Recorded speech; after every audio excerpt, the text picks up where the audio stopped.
Hi dear friends, wishes to all of you. This is உங்கள் sister Jhansi. நிறையா என்னுடைய videos நீங்கள் வந்து இந்த craft work, art work, decoration, school program, celebrations எல்லாம் பார்த்துருப்பீங்க. பட் இருந்தாலும் நான் கொஞ்சம் வருஷமாக, இன்னும் அதிகமாக கொஞ்சம் மாதமாக நிறையா கடவுளுடைய வார்த்தை வழியாக உங்களோட பேசணும்னு ஆசைப்பட்டு சில வீடியோஸ்லாம் போட்டிருக்கேன். போடாமலும் வீடியோ பிடிச்சி வச்சுக்குவோம் ஆசையாக. ஏன்னா எனக்கு அதிகமாக வந்து ஏதோ ஒரு நல்ல பிளாட்ஃபார்ம் இருந்தால் அங்கே எல்லார் முன்னாடியும் கடவுள் எவ்வளோ அன்பானவர், எவ்வளோ பெரியவர். எனக்கு கஷ்டங்கள் வந்திருக்கு. இப்போ கூட நான் வந்து ரீசெண்டாக நவம்பர் 25 ரொம்ப உடஞ்சி போயிட்டேன். பட் இருந்தால் கூட கடவுள் ஏதோ ஒரு நன்மைக்காக நம்ம வாழ்க்கையில் ஒவ்வொன்றத்தையும் செய்கிறாரு அப்படின்றது எடுத்துக்கிறது ரொம்ப கஷ்டம்தான்.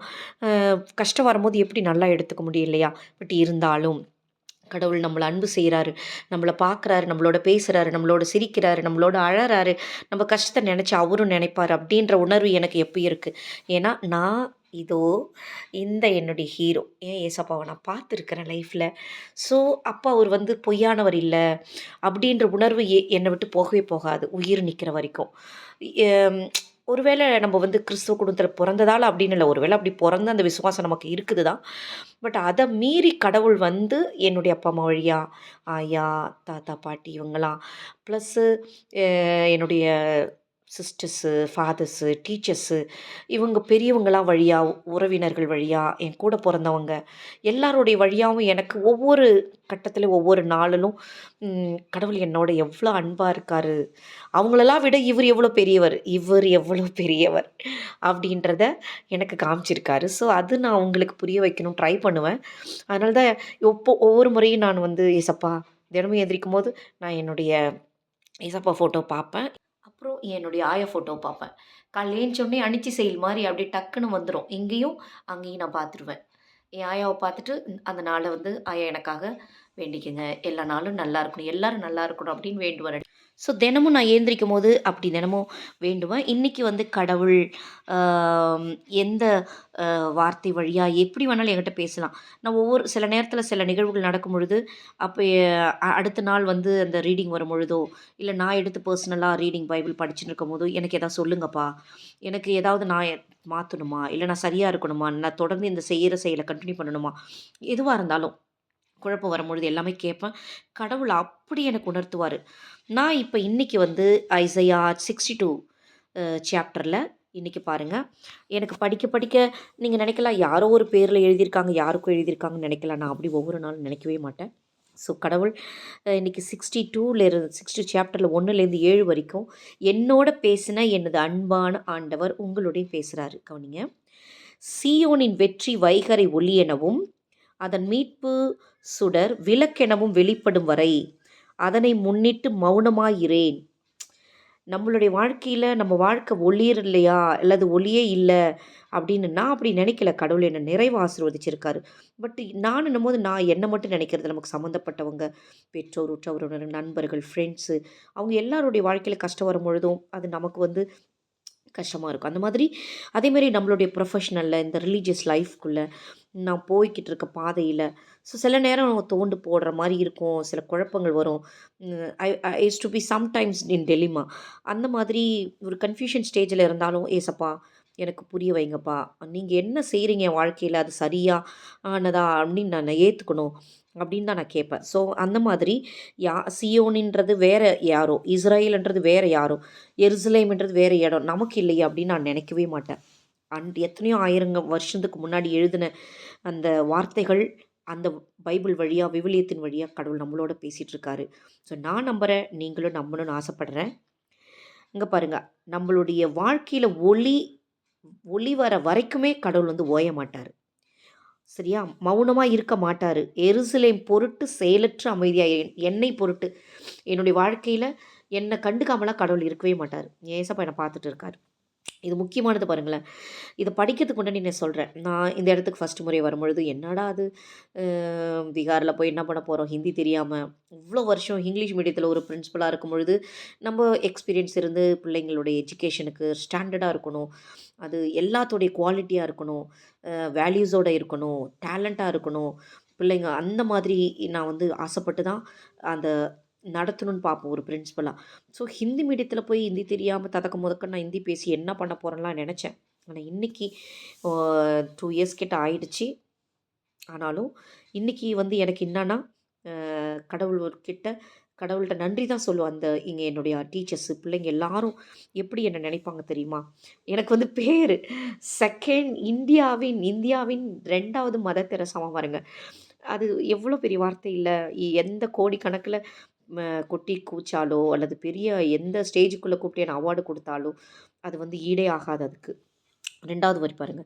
"எருசலேம் பொருட்டு செயலற்று அமைதியாயிரேன். பிற இனத்தார் உன் வெற்றியைக் காண்பர். மன்னர் யாவரும் மேன்மையை பார்ப்பர்ன்னு" சொல்றாங்க. எந்த மன்னர் நம்ம இத பார்க்க போறார்? நம்மனா அரச பரம்பரையில இருக்கோம்னு நம்ம நினைக்கலாம். பட் நான் அப்படி நினைக்கல. நான் இருக்கக்கூடிய ஒவ்வொரு இடமும், கடவுள் தான் என்னுடைய வாழ்க்கையில அரசரா இருக்காரு. ஸோ, அவரு இந்த மக்கள் மத்தியில என்ன வந்து வேலை செய்ய வச்சிருக்காரு. சின்ன சின்ன வேலையா இருந்தாலும் என்ன அவ்ளோ அன்பா, உயர்வா நினைப்பாங்க. கடவுள கூட அவங்க நம்புவாங்களான்னு தெரியல. பட் என்ன நம்புவாங்க. அதெல்லாம் எவ்வளோ பெரிய விஷயம் இல்லையா? "ஆண்டவர் தம் நாவினால் சூட்டும் புதியதொரு பெயரால் நீ அழைக்கப்படுவாய்." என்ன வந்து இப்ப பார்த்தீங்களா, அப்ப சொன்னேன் பார்த்தீங்களா? இந்த வார்த்தை வந்து எனக்கு இங்க வந்து ஒரு வார்த்தையால அழைக்கிறாங்க. அதுக்கு என்ன அர்த்தம் அப்படின்றது நமக்கு புரியும். சில நேரம் புரியாம இருக்கலாம். பட் என்ன பாருங்க, இன்னைக்கு வந்து எனக்கு ஒரு பேர் வச்சிருக்கிறாங்க பாருங்களேன். இதெல்லாம் பாருங்க, இத படிக்கும்பொழுது எனக்கு, ஓ ஏசப்பா என்கிட்ட பேசுறாரு பாருங்க. பாருங்க. "ஆண்டவரின் கையில் நீ அழகிய மணிமுடியாய் திகழ்வாய். உன் கடவுளின் கரத்தில் நீ அரச மகுடமாய் விளங்குவாய்." எவ்வளோ பெரிய வார்த்தை இல்ல? அதே மாரி "கைவிடப்பட்டவள் என்று இனி நீ பெயர் பெற மாட்டாய். பாழ்பட்டது என இனி உன் நாடு அழைக்கப்படாது." மீன்ஸு என்னுடைய வாழ்க்கை வந்து இது வேஸ்ட்டு, ஒண்ணும் இல்லாதன்றதும் வராது. ஒருவேளை நான் வந்து சில நேரத்தில என்னடா இது கண்டுக்க மாட்டாங்க. எதுவா இருக்கலாம். இருக்கிற இடத்துல உள்ளவங்க, மக்கள் அல்லது சபை கூட இருக்கவங்க, சிலர் வந்து வீட்ல உள்ளவங்க கூட, பெற்றோர், உடன் பிறந்தவங்கலாம் சில நேரம் நம்மள வந்து கண்டுக்கலையேன்னு கூட நம்ம உணர்வுகள்லாம் வரும் இல்லையா? அந்த உணர்வே வராது. "நீ எப்சிபா என்று அழைக்கப்படுவாய். உன் நாடு பெயுலா என்று பெயர் பெறுவாய்." பெயர் பெறும். ஏனெனில் இந்த வார்த்தை தான் எனக்கு அவ்ளோ படிக்கும்பொழுது, ஆண்டவர் உன்னை விரும்புகிறார். நம்மள ஐ லவ் யூன்னு சொல்லும்போது இந்த வார்த்தைக்கு எவ்ளோ சக்தி இருக்கு இல்லையா? ஸோ உங்கள எனக்கு ரொம்ப பிடிக்கும் அப்படின்னு எத்தனையோ பேர்கிட்ட இருந்து நான் வந்து வார்த்தைய வாங்கியிருக்கிறேன். ஆனா, அது ஒரு இன்ஃபாக்சுவேஷனா இருக்கலாம். இல்லது நம்மளுடைய வேலைய வச்சு, நம்ம பேசுறத வச்சு பிடிக்குதுன்னு சொல்லுவாங்க. சின்னவங்க, பெரியவங்க, வயசானவங்க எவ்ளோ பேரு அந்த மாரி சொல்லியிருக்கலாம். இருந்தாலும் கடவுள் என்னை விரும்புகிறார். எப்படி மணமகன் மணமகளை விரும்புவதைப் போல, மணமகள் மணமகனை கன்னிப்பெண்ணை விரும்புவது போல. எப்படி பாருங்க. அந்த அன்பு வந்து அதுக்கு ஈடு இணை இருக்கவே முடியாது. அந்த லைஃப்குள்ள நான்லாம் போகலாட்டினாலும், ஸோ என்னால உணர முடியுது. கடவுள் எவ்ளோ அன்பானவர் அப்படின்னு. "உன் கடவுள் உன்னில் மகிழ்வார். எருசலேமே, உன் மதில்கள் மேல் காவலரை நிறுத்தியுள்ளேன்." நம்மள கூப்பிட்டு சொல்றாரு.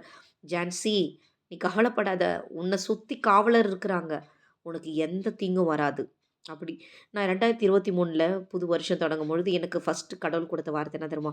"எத்தீங்கும் உன்னை அணுக விடமாட்டேன். இனி நீ எத்தீங்கையும் காண மாட்டாய்." நம்மள பார்த்து ஒருத்தர் உனக்கு எந்த கஷ்டமும் வராதுன்னு சும்மா சொன்னாலுமே நம்ம என்ன பண்ணுவோம்? ஏத்துக்குவோம். அப்ப கடவுள் சொல்றாருன்னும்போது அது பொய் இல்ல இல்லையா? ஸோ, "எருசலேமே, உன் மதில்கள் மேல் காவலரை நிறுத்தியுள்ளேன். இராப்பகலாய் ஒருபோதும் அவர்கள் அமைதியாயிரார். ஆண்டவருக்கு நினைப்பூட்டுவோரே, நொடி பொழுதும் அமைதியாயிராதீர்." பாருங்க. லாஸ்ட் 7த் வேர்ஸ்ல பாருங்களேன். "அவர் எருசலேமை நிலைநாட்டி பூவுலகில் அது புகழ் பெறும் வரை அவரை ஓய்வெடுக்க விடாதீர்." எப்படி பார்த்தீங்களா? என்னுடைய புகழ், அவருடைய பெயர நான் நிலைநாட்டுறது தான் என்னுடைய புகழா நான் நினைப்பேன் எப்பயும். அந்த நிகழ்வு நடக்கிற வர கடவுள் ஓய மாட்டாரு. ஸோ, அத நம்புறேன். ஸோ, எனக்கு ரொம்ப சந்தோஷமா இருந்துச்சு. "ஏசப்பா ரொம்ப நன்றிப்பா" அப்படின்ட்டு. இது வந்து பழைய ஏற்பாட்டுல எசையா இறைவாக்கினர் வழியா கடவுள் என்கிட்ட பேசுறாரு. ஸோ, உங்ககிட்டயும் இதே அன்பான கடவுள் பேசிட்டு இருக்காரு. அத கேட்டு கடவுள் மேல நான் எப்பயும், "ஏசப்பா உங்க மேல நம்பிக்கை குறையாம இருக்க எனக்கு ஹெல்ப் பண்ணுங்கப்பா. உங்க மேல கோவம் வந்துரக்கூடாது, ஆத்திரம் வரக்கூடாது. உங்கள இல்லாம நான் வாழப் போறதில்ல. உயிர் இருக்கிற வரைக்கும் நீங்க உங்க உங்க மேல இருக்கக்கூடிய விசுவாசம், நம்பிக்கை குறையாது. பட் குறையாம இருக்கணும்னும், கேட்கணும்னு போல ஒரு உணர்வு வரும் சில சமயம். ஸோ, நான் விடக்கூடாது, சோர்ந்துறக்கூடாது உங்க நம்பிக்கையில." ஸோ, இப்ப கூட எனக்கு சில மிஸ் அண்டர்ஸ்டாண்டிங், கான்ஃப்ளிக்ட்ஸ் இதெல்லாம் வரும் இங்க இருக்கவங்களோட. பட் இருந்தாலும் அவங்க பேர சொல்லி ஜெபிப்பேன். "ஏசப்பா அவங்கள காப்பாத்துங்க. அவங்களுக்கு சந்தோஷத்த குடுங்க" அப்படின்னு. வழியில போயிட்டுருக்கும்போது யாருன்னே தெரியாது. யாரா ஒருத்தர் மனுஷன் மூஞ்சி வரும். ஏசப்பா அவங்கள ஆசீர்வதிங்கப்பா, அவங்களுக்கு நல்லது செய்யுங்கப்பா, அப்படி தான் நான் வேண்டிகிட்டே இருப்பேன். ஸோ நீங்கள் எல்லாரும் கடவுளால் ஆசீர்வதிக்கப்படணும். நீங்கள் கடவுள் கையில் மணி முடியா இருக்கணும்னு நான் வேண்டிக்குவேன். ஸோ கடவுள் இன்றும் என்றும் வாழ்த்த பெறுவாராக. Thank you. தேங்க்ஸ் ஃபார் வாட்சிங்.